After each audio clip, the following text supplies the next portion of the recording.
Hi, my name is J.Brian Calva, and I am the sales manager at Bodrill and Propane, and that's where we're shooting this right now. And I'm also a family life pastor at Living Waters Church, so that's what I do in the daytime. I'm at Bodrill, and in the evening hours I do a lot of things at Living Waters. And I am also the City Council member for Ward 2 in Elk River. I just newly elected and sworn in just a week ago.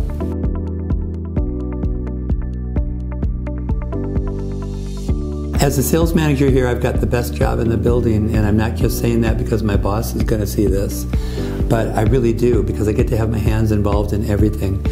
We have a marketing director that does an amazing job, but I get to do a little bit of marketing with her. And we have a lubricants department, and we have a fuel department and a propane department, and I've got salespeople that work with me that are in all of those departments.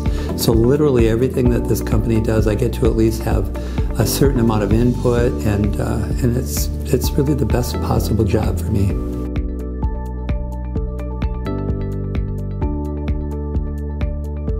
I wanted to have a voice that could maybe make a difference and could add not just to my neighbors but into my whole community. So I wanted to be involved in the City Council right away when I first moved to Elk River, but that seat was taken.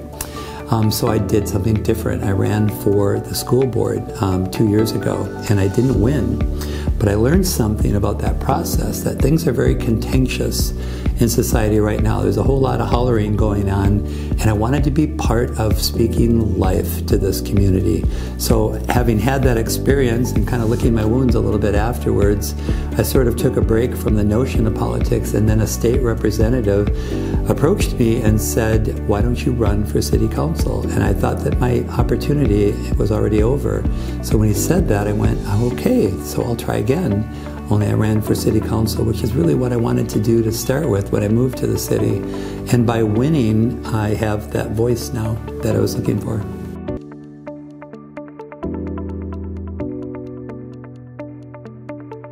One of my first goals is to learn, and any city council member will tell you that, well, it's going to take about 2 years, and sometimes I feel like we don't have 2 years, so I'm going to learn as fast as I can.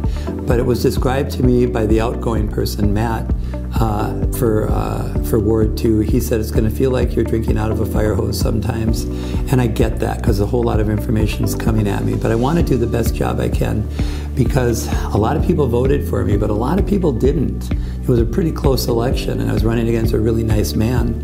And I want to be able to represent everybody. I want to do a good job.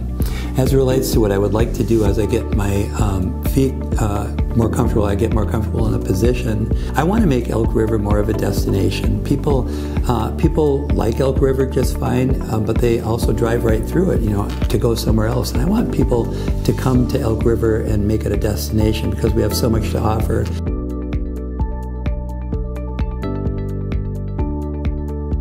So when my wife and I, when we first lived here in Elk River, before we moved away for a little spell, we lived in an apartment that was right above the flower shop. And it's not a flower shop anymore. I think it's like an insurance company, kind of right next door to Dare. But if you go to that building and you kind of look over to the top of it, there is an upstairs there. And my wife and I had a 4-room apartment up there. It was basically 1 bedroom, 1 bathroom, a kitchen, and a living area. And that was our honeymoon cottage.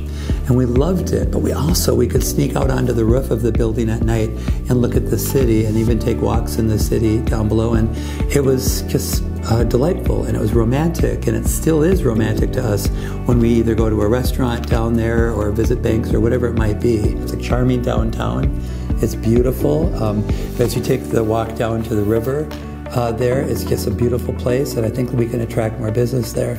Now, having said that, I also have a heart for the rural areas. All right, fun question.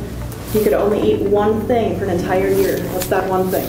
So I anticipated this question, I have to be honest. I'd heard that maybe this might be a question. And I shared it with my wife, and right away she looks at me, she says, "Well, you said popcorn, right?" And that is the answer. It's popcorn. Anybody that knows me knows that I'm a huge fan of popcorn. I don't have it every night, but I could have popcorn every night. And I would probably want to be watching on a movie screen or something, Princess Bride or Cinderella Man. It's the movie with Russell Crowe, not a cartoon. or maybe Emperor's New Groove. That's what I would do.